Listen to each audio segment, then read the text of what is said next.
everybody, I'm Tom Vasel. Welcome to the Dice Tower. Today I'm going to do another one of my top 10 lists, and we're looking at another mechanism here. And this one, according to Board Game Geek, where they keep track of these things, is called action drafting. Now, action drafting is kind of a nebulous subject to some degree. So what I'm going by the description on Board Game Geek is this is a concept where there is a certain number of actions that you can take. You will take one of those actions and do that action, and no one else can then choose that action on their turn, or at least the next person can't choose that action. Now here's the thing, this is really close to a worker placement game, because that's the same thing. On a worker placement game, I put a worker on the board, and usually now you can't do that action. So they're really close cousins here, but these are slightly different, or at least I think so. I'm sure you'll tell me otherwise in the comments. So here we go, here's my top 10 action drafting games. So first of all, number 10, we have Beyond the Sun. You say, wait a minute, you just broke your own rule. Well, yes, and this is the only one that's like this. This is actually a worker placement game, but you have one worker. You are placing one worker on the board, and essentially when you go to an action, nobody else can take that action until you take it off on your turn and go somewhere else. And so it has a different feel than a worker placement game as the game progresses in Beyond the Sun, which is a tech tree game. You're building this huge tech tree together. It's a fascinating, great game. As you do that, there's more and more actions, but again, whichever one I pick, you also cannot choose that same action, which sometimes can say, I guess I'll do something else instead.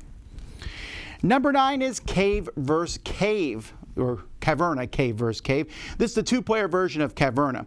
And in this game, there are going to be certain tiles up there, and it's two-player back and forth. I choose a tile, that's the action I get, you don't get that action now. And we just go back and forth pulling those there. I think Caverna, Cave vs. Cave is a fairly different game than Caverna, because if I want to play a two-player version of Caverna, I'll play a two-player game of Caverna. I think Caverna actually works really well with two players. This is a different game. It's a smaller game. I don't think it's as good, but that little actions, pulling the different actions that are available down and then picking which one you're going, taking those back and forth from each other, I think works really well.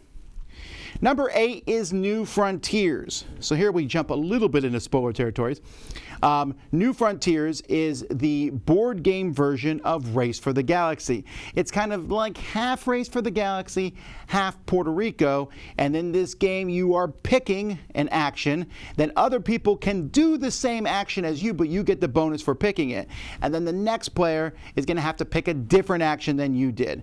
As I said, it's based on the very wildly popular Puerto Rico, the one of the mainstays of this genre, and I like the space theme of this one. This is a little bigger space-wise than I like it to be, but if you like Race for the Galaxy or Puerto Rico, I think you'll like this game, which is pretty much a straight 50-50 combination of those two games.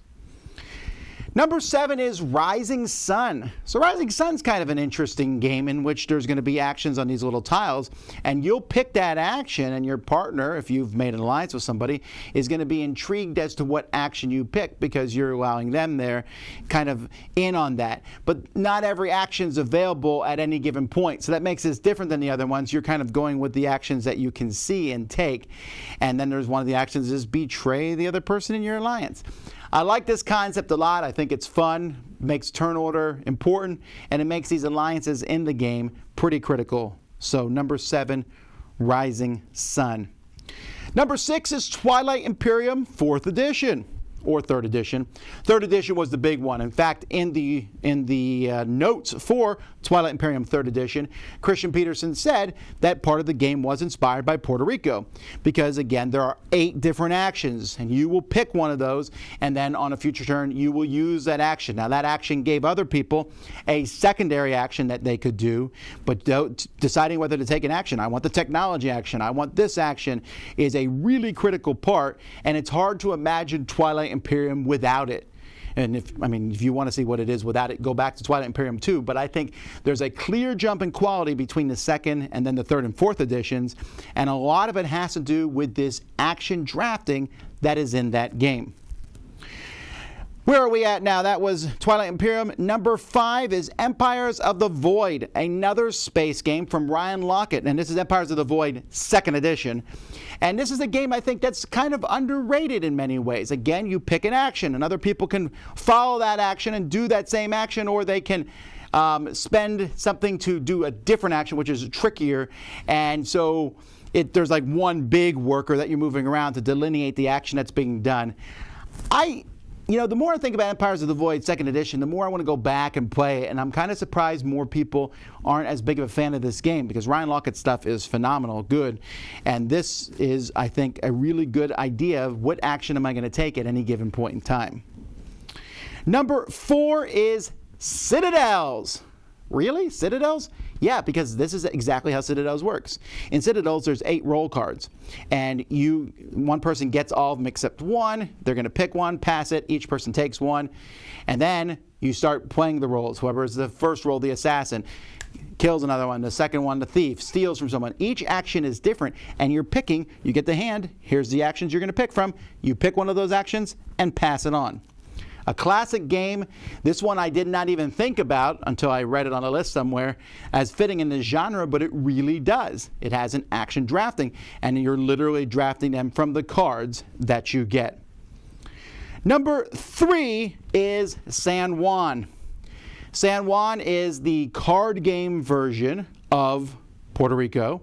I keep saying that name a lot in this list. And in this game, there's different actions there. I'm going to choose an action, and I will do whatever that action says, but all the actions involve a handful of cards. This game has a lot of similarities to Race for the Galaxy, which, by the way, is not on this list, because in Race for the Galaxy, you pick the actions you'll do each turn, but you could pick the same one, and what other people do doesn't affect which action I pick.